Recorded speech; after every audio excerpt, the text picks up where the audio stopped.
আসসালামু আলাইকুম রহমতুল্লাহি ওবরকাতুহু। সম্মানিত দর্শক, বাংলাদেশ ব্যাংকের governor doctor Hasan S Mansur, তার এক কন্যার, তিনি নাকি এখন সংযুক্ত আরব আমিরাত বা দুবাইতে থাকেন।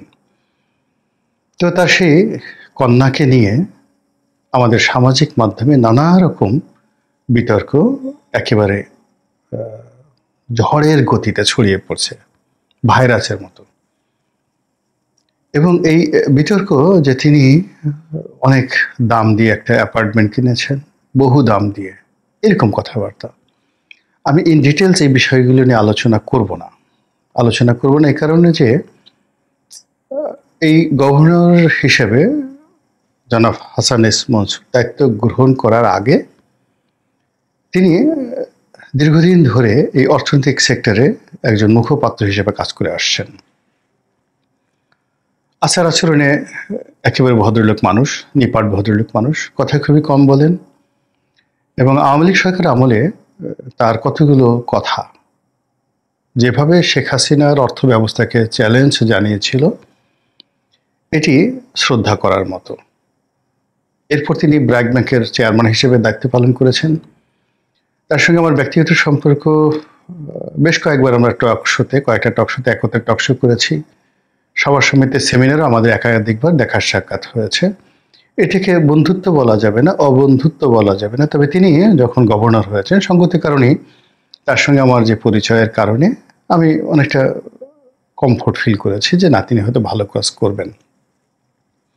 তো তিনি যে সময়টাতে গভর্নর হিসেবে দায়িত্ব গ্রহণ করলেন, ওটি কোনো স্বাভাবিক বিষয় ছিল না। বাংলাদেশের একেবারে অর্থনীতির যে বুনিয়াদ, সেই বুনিয়াদটা আমরা যেভাবে শুনেছিলাম যে শেখ হাসিনার জমানাতে একেবারে শেষ হয়ে গিয়েছে। রিজার্ভ বলতে কিছু নেই ব্যাংকে, নগদ টাকা বলতে কিছু নেই, শেয়ার মার্কেট বলতে কিছু নেই, প্লাস অনেকগুলো ব্যাংক দেউলিয়া হওয়ার পর্যায়ে চলে গেছে। তো সেই অবস্থায় উনি যখন গভর্নরের দায়িত্ব নিলেন, তার উপর পাহাড় সমান দায়িত্ব এবং কর্তব্য গিয়ে বর্তালো। এবং তিনি কতগুলো বিষয়ে খুব স্ট্রং সিদ্ধান্ত নিতে পেরেছিলেন। বিশেষ করে আওয়ামী লীগের যে সকল ব্যাংক ছিল মালিকানাধীন, সেই ব্যাংকগুলোকে রক্ষা করা এবং সেখানে বোর্ড ভেঙে দিয়ে নতুন বোর্ড গঠন করা, অনেক জায়গাতে প্রশাসক বা চেয়ারম্যান, বাংলাদেশ ব্যাংক মনোনীত চেয়ারম্যান সেখানে মনোনয়ন দেওয়া, এবং বিশেষ করে ইসলামী ব্যাংক, বাংলাদেশের সবচেয়ে বড় ব্যাংক, এই ব্যাংকটিকে কঠোর হাতে তিনি পরিচালনা করার উদ্যোগ নিয়েছিলেন। নিঃসন্দেহে সেটা প্রশংসার দাবি রাখে। তিনি কথা বলেন কম, কিন্তু তার যে কর্মকাণ্ড, সেই কর্মকাণ্ড ব্যাংকিং সেক্টরে তার যে দৃঢ়তা, তার যে নেতৃত্ব, এটি প্রমাণিত হয়েছে। তো সেই দিক থেকে তার কন্যা সম্পর্কে যে সকল দুর্নাম এবং বদনাম ছড়িয়ে পড়েছে, এটি তার কর্মকে ভীষণ রকম কলুষিত করবে, দূষিত করবে। যদি সত্য হয় তাহলে তো তার জন্য এটা কালো সাপ, জাস্ট লাইক এ স্নেক, বোকরা সাপ, সারা জীবন তাকে এবং তার পরিবারকে ধাওয়া করবে। আর যদি এ সকল গুজব নিহায়তি গুজব মিথ্যা হয়, সেক্ষেত্রেও তিনি হতোদ্যম হয়ে পড়বেন এবং কাজ করতে পারবেন না, সিদ্ধান্ত নিতে পারবেন না, মানসিক যন্ত্রণার মধ্যে তিনি সময় অতিবাহিত করবেন। তো কাজে আমি মনে করি যে তার কন্যাকে নিয়ে যে সকল কথাবার্তা হচ্ছে, সেই বিষয়ে সরকারের, এটা তার বললে হবে না, তিনি যদি বলেন তাহলে সেটা যাকে বলা হয় পক্ষপাত দুষ্ট হবে এবং লোকজন বিশ্বাস করবে না। তো কাজে সরকার যদি এই বিষয়ে বক্তব্য দেয় যে গভর্নরের কন্যা সম্পর্কে যে কথাগুলো শোনা যাচ্ছে সেগুলো মিথ্যা, ভিত্তিহীন, অথবা এগুলো সত্য, কন্যার নিজস্ব ইনকাম আছে, তা দ্বারা সেটা করেছে, অথবা আমরা তদন্ত করছি। অর্থাৎ সরকারের পক্ষ থেকে, বিশেষ করে অর্থ মন্ত্রণালয়ের পক্ষ থেকে, অর্থ উপদেষ্টার পক্ষ থেকে এই ধরনের বক্তব্য আসা খুবই জরুরি। তা না হলে পুরো ব্যাংকিং সেক্টরে যে অবিশ্বাস শুরু হয়েছে এবং যে সকল কানাঘোষা এখন শোনা যাচ্ছে, এগুলো ডালপালা বিস্তার করে পুরো রাষ্ট্রযন্ত্রের জন্য একটা নেতিবাচক ফলাফল বয়ে নিয়ে আসবে। এমনিতে আমাদের বাংলাদেশ ব্যাংক বলতে গেলে একটা দুর্ভাগা ব্যাংক। সেই স্বাধীনতার পর থেকে এখানে নানা রকম যাকে বলা হয় এখানে কনস্পিরেসি হয়েছে। বঙ্গবন্ধুর জমানাতে এই ব্যাংক ডাকাতি হয়েছে, শেখ কামাল ডাকাতি করেছেন, এরকম একটা ডাহা মিথ্যা কথা এই বাংলাদেশ ব্যাংকের পুরো ব্যাংকিং ব্যবস্থাকে চ্যালেঞ্জ করেছিল। তারপর দীর্ঘদিন ধরে এই বাংলাদেশ ব্যাংকটা কিন্তু তাদের সম্মান এবং মর্যাদা রক্ষা করেছিল। কিন্তু শেখ হাসিনার জমানাতে একজন ভালো মানুষ ডক্টর আতিয়ার, আমি এখনো বলবো যে বাংলাদেশের ব্যাংকিং সেক্টরে যে কজন ভালো মানুষ এসেছেন, 2 নম্বর হলো অর্থনীতির জগতে যে কজন মানবিক অর্থনীতিবিদ এসেছেন, এবং বাংলাদেশ ব্যাংকের গভর্নরের চেয়ারে বসে যার হৃদয় এবং মনের মধ্যে মনুষ্যত্ব ছিল। কেননা পদ এবং পদবি পেলে বেশিরভাগ মানুষ অমানুষ হয়ে যায়, তাদের চোখের ভিতরে পিশাচের একটা আলো চলে আসে। আলো না, ঠিক পিশাচের যে দ্যুতিও বলা যাবে না, আরো খারাপ জিনিস, এটাকে বলা হয় অনেকটা রঞ্জন রশ্মির মতো ওয়েব চলে আসে পিশাচের, সেটা মন্ত্রী হোক, এমপি হোক, বা যে কোনো পদ পদবি হোক। তো সেদিক থেকে জনাব আতিয়ার তিনি ছিলেন একজন বন্ধুবৎসল, পরোপকারী এবং মানবিক গভর্নর, কোনো সন্দেহ নেই। কিন্তু তার দুর্ভাগ্য, আমাদের জাতির দুর্ভাগ্য, যে ওই সময়টিতে যে রিজার্ভ চুরির যে ঘটনাটি ঘটে, এবং অবাক করার ব্যাপার হলো এই রিজার্ভের বেশিরভাগ অর্থ ইতিমধ্যে উদ্ধার করা হয়ে গেছে, বেশিরভাগ অর্থ।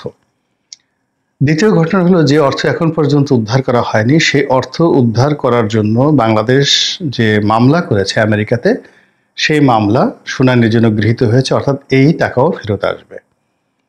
অর্থাৎ এই দুটো ঘটনা যদি আপনি একত্র করেন, তাহলে এই রিজার্ভ চুরির সঙ্গে আওয়ামী লীগের কোনো সংশ্লিষ্টতা ছিল না, এখন পর্যন্ত প্রমাণিত হয়নি। এটি কেবলই মাত্র একটি প্রতারণা। 2 নম্বর হলো যে এই ঘটনার সাথে গভর্নর আতিউর রহমানের ন্যূনতম যোগাযোগ ছিল না, কিন্তু তাকে পদত্যাগ করতে হয়েছে। এবং এটা শেখ হাসিনার যে কটা মন্দ সিদ্ধান্ত, তার মধ্যে প্রধানতম মন্দ সিদ্ধান্ত হলো বাংলাদেশ ব্যাংক থেকে আতিউর রহমানকে আউট করে দেয়া।